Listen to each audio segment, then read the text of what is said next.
Mga kapasta, itong kwento po natin ngayon ay continuation ng isa sa mga naging kwento ni Yana sa Shadow Weavers. Nakiusap kasi yung sender na kung pwede, ako yung mag-narrate. Bale doon sa kwento niya sa Shadow Weavers, nangyari daw ito noong bata pa sila.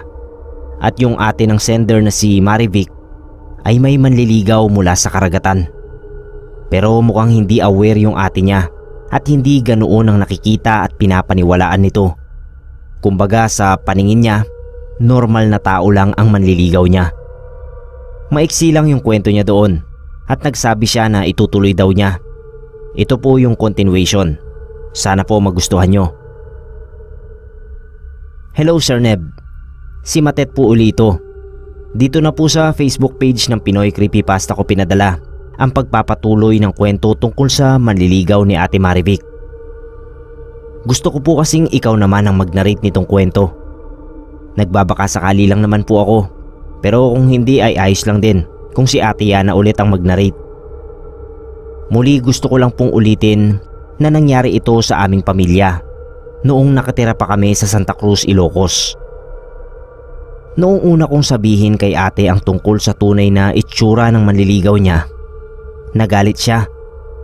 Ang tingin niya siguro nababaliw ako at sinisiraan ko lang ang manliligaw niya. Hindi niya alam na nilalakasan ko lang ang loob ko na ikwento sa kanya ang nakita ko. Natatakot na ako nun, pero dahil nag-aalala ko kay Ate Marivic, sinabi ko pa rin sa kanya. Nung ayaw niya ngang maniwala sa akin, tinanong ko si ate kung naaamoy niya ba yung matinding lansa sa bahay. Kahit sila nanay at tatay, hindi rin naaamoy yung umaalingasaw na lansa. Matapos kong makita ng isang beses yung nilalang at ikinuwento kay ate, naging alerto siya tuwing lumalabas ng gabi. Madalas na siyang tumitingin sa likuran at kapag napapansin niyang sumusunod ako, pinapabalik niya ako. Katakot-takot na sapok at batok ang inaabot ko kapag hindi ko sinusunod ang gusto niya. Pero may naisip akong paraan para hindi ako mahuli ni ate. Pinauuna ko siya ng halos 1 oras bago ako sumunod sa dalampasigan. Akala niya siguro hindi matalino ang kapatid niya. Sa ikalawang pagkakita ko sa manliligaw ni ate, ay lalo lang akong natakot para sa kapakanan niya. Ang taas-taas talaga nung nilalang. Doble talaga ang tangkad kay ate. Kaya nga nung ikalawang kita ko, nakasquat yung nilalang sa dalampasigan. Tinitigan niya lang si Ate Marivic at ganun din naman ang ginawa ni ate. At kahit nagtitinginan lang si ate at ang sinasabi niyang manliligaw niya, parang may kung ano silang koneksyon sa isa't isa. Kapansin-pansin din yung umiilaw na hasang nung nilalang. Tapos kapag papaalis na yung halimaw, mabagal itong naglalakad pabalik ng dagat. Hindi man lang kumaway yun kay ate, hindi rin kumaway si ate. Sa ikalawang beses, napansin ko na kapag umaalis yung manliligaw ni ate, hindi siya gumagalaw sa pagkakatayo. Kahit yumakap hindi. Basta babalik lang si ate bigla sa ulirat, tapos tatakbong pabalik sa bahay na parang ang saya. Ganun lang ang itsura ng ate ko. Lahat ng yon nakita ko habang nagtatago sa likod ng mga bangkang dumaong sa dalampasigan. Sa ikalawang pagkakataon ding yon, kinuwento ko kay nanay at tatay ang lahat. Nag-aalala daw kasi sila kay ate. Ang payat na, tsaka bihira na nilang makitang nag-aaral. Kahit daw nga pagdadasal o pagpunta sa simbahan, hindi na nito ginagawa. Tsaka natatakot sila para kay ate dahil gabi-gabi na lang kung lumabas ng bahay. Baka raw nag-aadik o napapabarkada. Para daw bang may kinababaliwan si ate. Kumakain kami noon nila nanay at tatay, pati na si ate, nang sabihin ko ang dahilan ng pagbabago ni ate. May nanliligaw kasi dyan kay ate, Nay, sabi ko pa. Kaya ayan, hindi magawang magpirme dito sa bahay. Pagkasabi ko noon, napansin ko na ang sama ng tingin sa akin ni ate. Yung tingin na alam mong masama ang kahahantungan. Matalim talaga ang titig, tsaka pailalim. Hindi naman kinontra ni ate yung pinagtapat ko kila nanay at tatay pero ramdam ko talaga yung galit niya. Oo tay, mabait naman. Hindi nga lang po taga rito, sabi pa ni ate. Noong sabihin niya yun, inulan siya ng tanong mula kay nanay at tatay. Kung taga saan daw ba, ilang taon, nag-aaral ba, kung mabait o ano ang itsura. Pogi tay, may pagmamayabang pangtinig ni ate noon. Kung hindi ko lang napigilan ng sarili, baka nagtalsikan na yung kanin na nakasubo sa bibig ko nun dahil sa kakatawa. Nung matapos ang hapunan, hinayaan kong magpunta si ate sa dalampasigan. Nung masiguro kong wala na siya sa bahay, kinausap ko ng masinsinan si nanay at tatay. Sinabi ko agad na nasa kanila na kung paniniwalaan nila ang mga sasabihin ko. At bago ako magsimula sa pagkukwento tungkol sa manliligaw ni ate, sinabi ko kay nanay at tatay na dalhin namin si ate sa albularyo kung maniniwala sila sa kwento ko. Iba kasi talaga ang kutob ko. Tsaka malakas na malakas pa rin kasi ang kaba ko noong gabing sabihin ko sa kanila ang totoo. Nay, tay, si ate, hindi tao ang manliligaw niya. Hindi ko sigurado kung ano, pero mukhang galing sa pinakamalalim na parte ng dagat. Kinakabahan kong pinagtapat sa kanila. Ayaw nilang maniwala noong una. Imposible raw dahil katang isip lang naman daw ng mga tao ang Shokoy at Sirena. Hanggang sa sinuggest kong palihim naming sundan si ate. Mabilis ko namang napapayag sila nanay at tatay. Bago namin sundan si ate, sinabi ko sa kanilang huwag lalabas sa pinagtataguan kahit anong mangyari dahil baka saktan si ate. Wala akong nakuhang sagot sa mga magulang ko kaya inisip kong gagawin nila yung suggestion ko. Pero nung sumapit ang pagsunod namin kay ate, natakot ako dahil may dalang itak ang tatay ko. Hindi raw pwedeng wala siyang gagawin lalo pat buhay ni ate ang nakataya. Pinipigilan siya ni nanay pero wala rin itong nagawa. Noong nagtatago na kami sa likod ng isang malaking bangkang nakadaong sa pampang, nakaramdam ako ng tensyon sa paghinga nila nanay at tatay. Kinakabahan din sila talaga at tingin ko takot din sa mga mangyayari kagaya ko. Ilang minuto rin kaming nagtago sa likod ng bangka nang lumitaw mula sa dagat ang inaabangan namin. Parang nawala yung tapang ng tatay ko at naramdaman ko ang pagnginig niya sa tabi ko. Sinusubukan niyang magsalita pero hindi niya magawa. Si nanay tahimik lang din. Walang kahit sinong naglakas loob na gumalaw sa kinaroroonan namin. Noong una, titigan lang ulit ang nangyari sa pagitan ni ate at nung nilalang. Pero pagkalipas ng ilang minutong titigan, hinawakan niya ang kamay ng ate ko. Nagliwanag ng husto yung hasang niya. At bago ito bumalik sa dagat, nakita pa namin nila nanay na hinawakan niya ang tiyan ni ate. Nung mapansin naming pabalik na si ate sa bahay, nagtakbuhan kami nila nanay para unahan siya. At sa bahay na nga siya kinumpronta nila nanay at tatay. Si tatay ang mas nagalit dahil bakit gabing-gabi na raw lumalabas pa. Hindi man lang daw nagpapaalam sa kanila. Hanggang sa nabanggit na ni tatay ang totoong katauhan ng manliligaw ni ate. Ayaw talaga maniwala ni ate kahit kay nanay at tatay. Hindi raw Shokoy ang manliligaw niya. Tao raw ito, pero taga-ibang bansa. Kahit si nanay at tatay, inaway niya rin. Sinisigawan niya. Ang sama-sama ng tingin niya sa aming lahat na nag-aalala sa kanya. Parang hindi siya ang ate ko. At noong gabing yon, hindi lang ako ang nakaamoy ng matinding lansa na sumabog sa kabahayan. Kahit si nanay at tatay, naaamoy na yung malansa. Kinaumagahan, pinatawag ni tatay ang isa sa pinakamahusay na albularyo sa lugar. Nagwawala na kasi si ate dahil hindi na pinayagan ni tatay na magpunta sa dalampasigan. Nagbasag ito ng pinggan. Padabog na rin kung magsara ng pinto. At noong pinagalitan ni tatay, Sinakal siya nito. Naisip niya nga na baka sinasapian ng masamang espiritu ang ate ko. Kinulong ni tatay si ate sa loob ng kwarto para hindi raw lumabas. Nung makarating yung albularyo, nagulat kaming lahat sa nadatnan namin sa loob ng kwarto ni ate. Basang-basa ang sahig. May mga maliliit pang isda sa paligid. Ang nakapagtataka pa, may buhangin yung tubig. Para bang nagpunta yung kaunting parte ng dagat sa kwarto ni ate.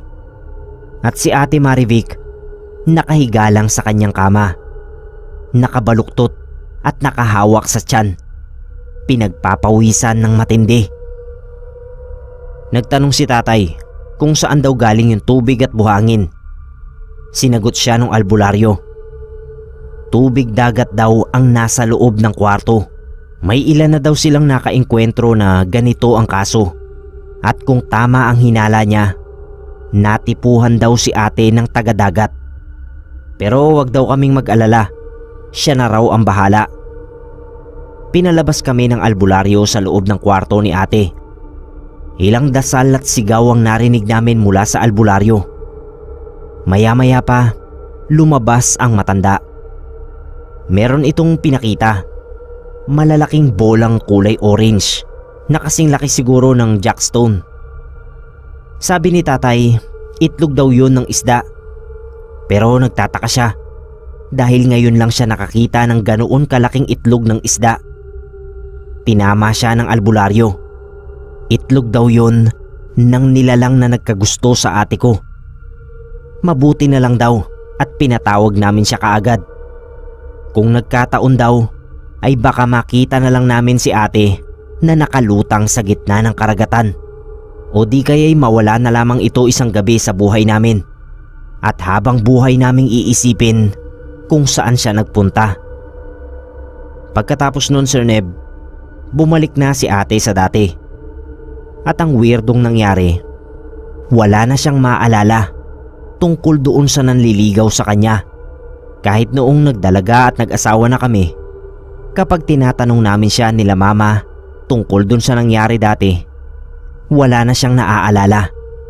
Na para bang kaming tatlo lang nila nanay at tatay ang may natitira pang alaala tungkol sa manliligaw ni ate mula sa karagatan.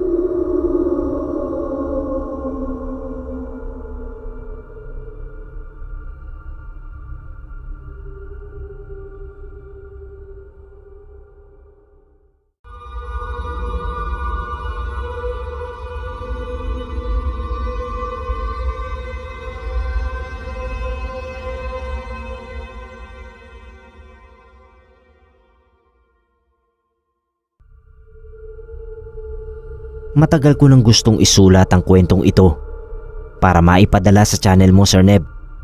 Pero lagi ako nag-aalangan. Lagi ako may takot na balikan ang sakit ng nakaraan. Maliit lang ang bahay namin. Kubo. Dalawa lang kaming magkapatid at magsasaka ang tatay ko. Ang nanay ko naman ay nasa bahay lang at siyang gumagawa ng mga gawaing bahay. Sa bahay naming yon sa kabundukan sa Bicol, may ilog na malapit kung saan kami nakatira. Madalas kaming magtampisaw sa ilog ni kuya, maligo, at doon na rin maglaro at lumangoy-langoy. Hindi naman malalim ang ilog, pero laging pinapayo sa amin ng nanay na huwag kaming pupunta sa malalim na parte. Noong sinabi yon ni nanay, inisip ko na lang na baka nag-aalala siya sa akin dahil hindi ako marunong lumangoy. Alam ko kasing hindi nag-aalala ang nanay kay kuya dahil bukod sa panganay at masunurin si kuya, marunong siyang lumangoy. May mga pagkakataon pa ngang sinusuway niya ang payo ng nanay. Nagpupunta siya sa malalim na parte ng ilog. Isinisigaw na kabisado niya ang lalim at agos ng tubig. Isang araw habang nasa ilog kami ni kuya, muli niyang sinaway ang utos ng nanay. Lumangoy siya sa kalagitnaan ng ilog at doon ko nakita ang lahat. Biglang lumubog si kuya na para bang may malakas na puwersang humatak sa kanya. Sinubukan niyang umahon pero hindi magawa ni kuya. Nilulubog siya ng kung anumang nasa ilalim ng ilog. Inaahon niya yung ulo niya, pero muli lang lumulubog. Alam kong may humahatak kay kuya sa ilalim ng ilog. Nakita ko. May makaliskis at kulay lumot na kamay na may mahahabang kuko. Inilulubog niya ang ulo ng kuya. Ilang beses pang lumaban si kuya, pero pinagmasdan ko lang. Hindi ako nakakilos o nakasigaw man lang para makahingi ng tulong. Noong kamay na lang ni kuya ang nakita ko, doon lamang ako nakagalaw. Sinubukan kong lumangoy sa pagbabaka sakaling kahit hindi ako marunong ay magawa ko sa ganoong sitwasyon. Pero hindi ko kaya. Hindi ko nailigtas ang buhay ng Kuya Gabriel ko. May isang parte lang akong hindi naaalala. Natagpuan daw ako nila nanay sa gilid ng ilog. Madilim na raw, kaya nag-aalala sila kung bakit hindi pa kami umuuwi ni kuya. Nakatulala raw ako habang umiiyak. Tinatanong daw nila kung nasaan si kuya, pero yung ilog lang ang tinuturo ko. Nakita naman nila agad ang bangkay ni kuya sa tabi raw ng ilog, katabi ko. Bagay ito na talagang pinagtataka ko. Hindi ko nakitang nagluksa noon ang nanay at tatay ko. Pero alam kong ako ang sinisisi nila sa kamatayan ni kuya. Sayang nga lang at wala na sila. Hindi na ako nakahingi ng kapatawaran. Sana pala humingi na ako ng tawad noon nung ikwento nila sa akin na hindi naman daw talaga sa pagkalunod namatay si kuya. Pinukpok daw siya ng matigas na bagay sa ulo habang naglalaro sa ilog, at yun daw ang dahilan ng pagkalunod. Sa totoo niyan, gulong-gulo pa rin ako. Ako ba ang pumukpok sa ulo ni kuya? Bakit hindi ko maalala ang lahat? O baka ang nilalang sa ilalim ng ilog ang may kasalanan? Kaya nag-iba ang nakita kong kamatayan ng kuya ko. Sa mga nakikinig, sana naman po huwag akong husgahan. Kahit matagal ng panahon nangyari ang lahat ng yun, isa lang ang nasisiguro ko. Hinding-hindi ko maaatim na sakta ng Kuya Gabriel ko.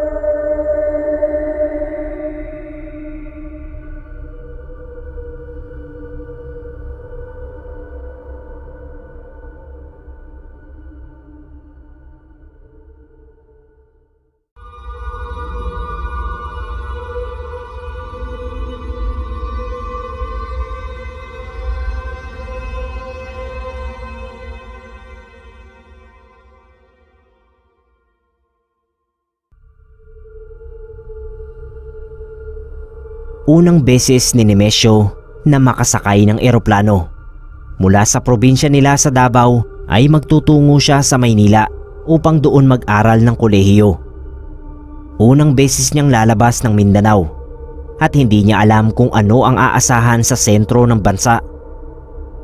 Paglabas daw niya ng airport ay sasalubungin siya ng tiyahin na magpapatuloy sa kanya sa tahanan ng mga ito. Ninenerbiyos siya.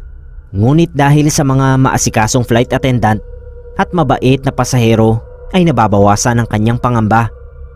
Nawawala sa isipan niya ang mga napapanood na eksena sa pelikula. Yun bang mga eroplanong nasisira ang makina sa himpapawid? Tipong mararanasan muna ng mga pasahero ang pinaghalo-halong takot, kawalan ng pag-asa at pagkagimbal sa nalalapit na pakikiharap sa kamatayan.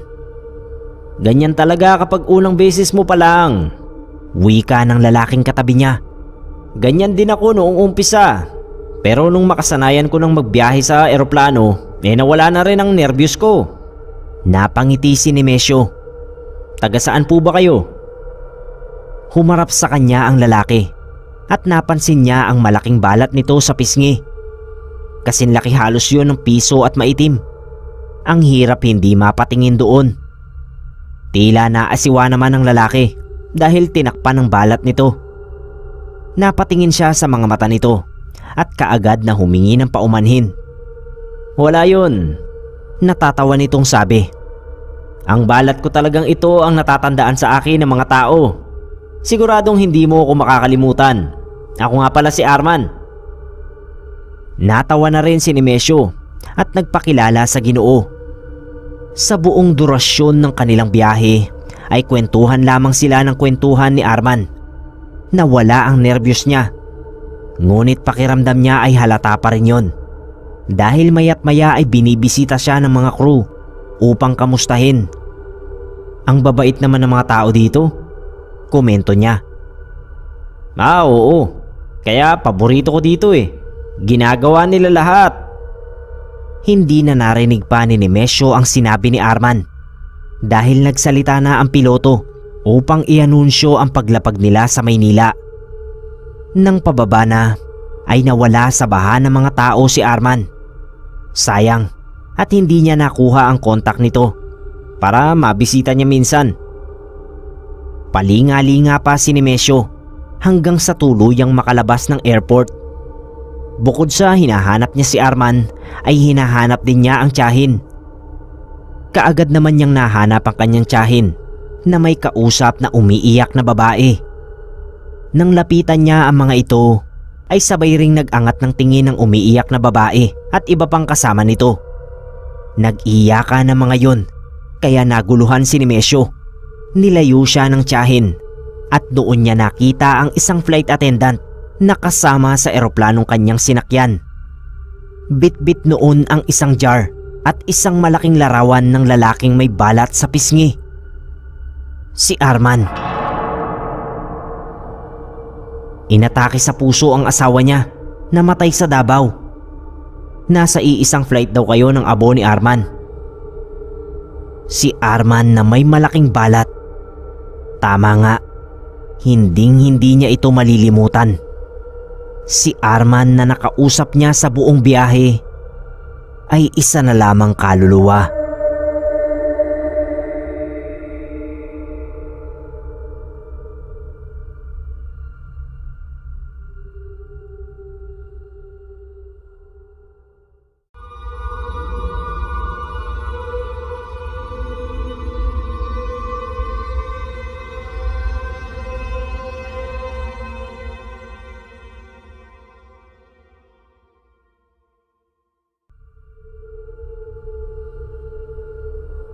May mga kwento ang lumang bahay.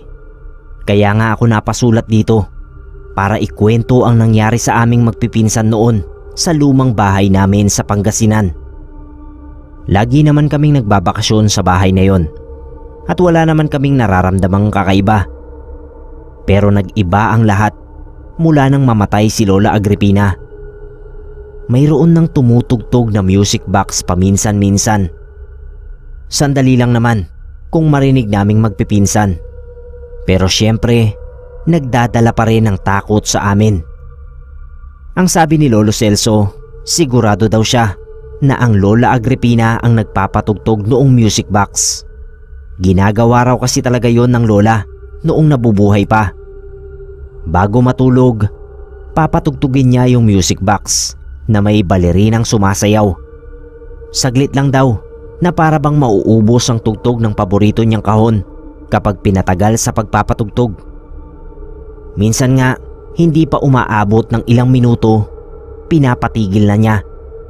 Para lang daw ginagawang pampakalma ng asawa. Dahil pilyo kaming magpipinsan, si Kuya Kay at Ate M at yung pinakabata sa amin na si Y. Pasensya na sa mga pangalan, Sir Neb ha. Unang letter na lang ng pangalan nila ang ginamit ko. Nag-decide kaming hanapin yung music box isang gabi. Katuwaan lang.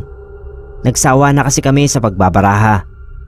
Ghost hunting daw sa bahay ni Lolo. Kwentuhan muna kami ng nakakatakot kasi hindi pa namin naririnig yung music box. Nasa parte na ako noon ng pagkukwento tungkol sa White Lady na nakita ko sa puno ng akasya. Nang marinig namin yung music box, nagkatinginan kaming 5. Tapos dali-dali kaming tumayo para hanapin yung pinagmumulan ng tunog. Pero bago kami naghanap, sinabi ni Kuya Kay na huwag maingay dahil baka magising si Lolo.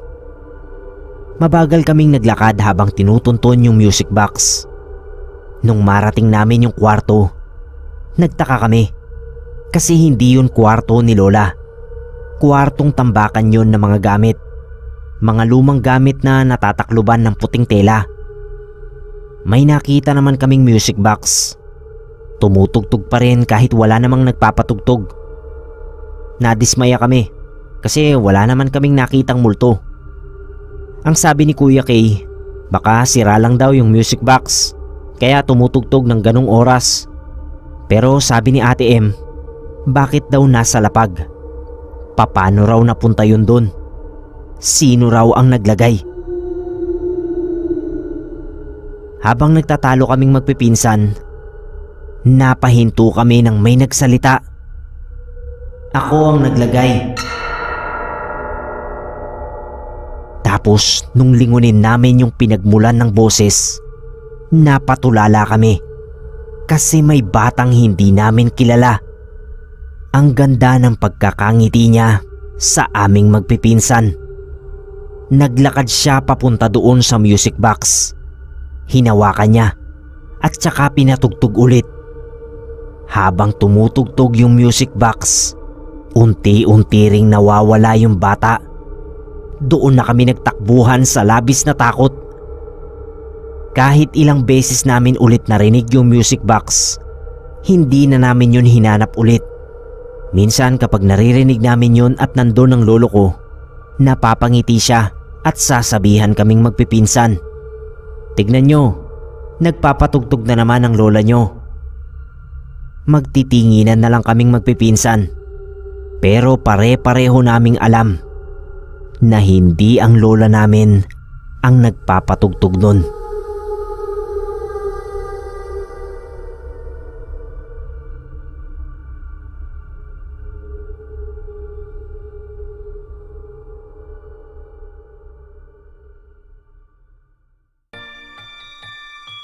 Shoutout segment po mga kapasta. Pero sa araw na ito po, para sa mga members po muna ang shoutout natin.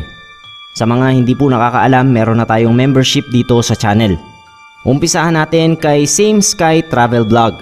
Pa-shoutout po sa mga masisipag kong pamangkin dyan sa Caloocan. Ingat po kayo lagi. Salamat po. Sana po naglagay kayo ng pangalan ma'am or sir. Next, Sir Neb, newly joined po. Paborito talaga namin kayo, Sir Neb. Kahit naka YouTube Premium na, join pa rin. Uy, maraming salamat po. Shoutout naman Sir Damsel Navarro, Jel Acosta at Sean Fernandez. Salamat po, Jerome A. Sunod na ko, Sir Neb, anak ko gusto magpa-shoutout si Anika. Inaabangan niya kung mag-upload ka ulit sa gaming channel mo. Ay, hindi pa po ma'am kasi inaantay ko pa yung watch time, yung 4,000 requirements. Mahilig kasi siya sa mga horror games. More power sa channel mo. Maraming salamat po, Joanna Quintana. Next, Cazador update. Sana po magkaroon ulit. Magkakaroon po tayo. Inire-remaster ko lang yung mga luma kong video kasi hindi talaga ako komportable sa narration ko. Pero susunod po yan. Free plays. Next, ito ang isa sa top supporters natin dito sa channel, si Ma'am Joanne Ueda. Ingat po palagi, huwag masyado kumain ng hopya. Ay naku ma'am, malapit ko na maubos yung 4 na box na binili ko. Pero thank you po Ma'am Joanne. Sunod, ito si Ma'am Rose Notado ng Skin Pristine. Shoutout sa inyo ma'am. Next, pa-shoutout po sa Mama Helen ko na nasa ospital at the moment. Pagaling ka ma at Tatay Ben at kapatid ko po. Salamat Kuya Neb. Uy, pagaling po Mama Helen from Sakura. Sana naglagay ka ng pangalan ma'am, pero salamat po sa pag-member. Next, Sir Neb, pa-shoutout sa Monte Alegre at Oray family from Ri. Thank you Sir Neb, silent listener niyo po ako. Salamat Ri Monte Alegre. Sunod, shoutout naman po. Shoutout Ma'am Jessica Lopez. Next, hi Sir Neb, pa-shoutout po sa mag-ama kong si Vittorio at Biel Claires.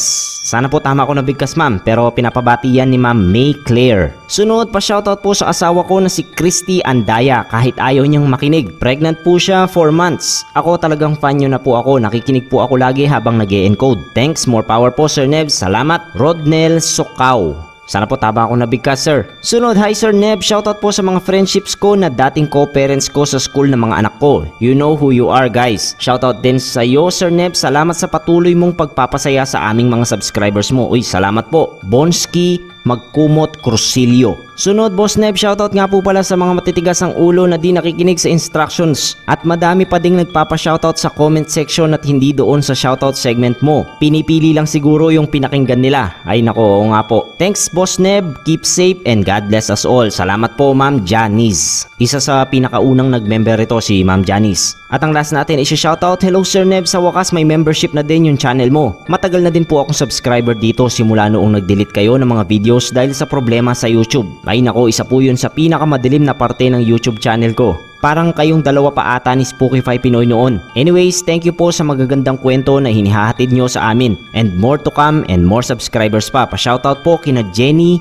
Maya, JL, sana po tama ko nabigkas, Krisa, Angie, at sa anak ko na si Cyril Clive.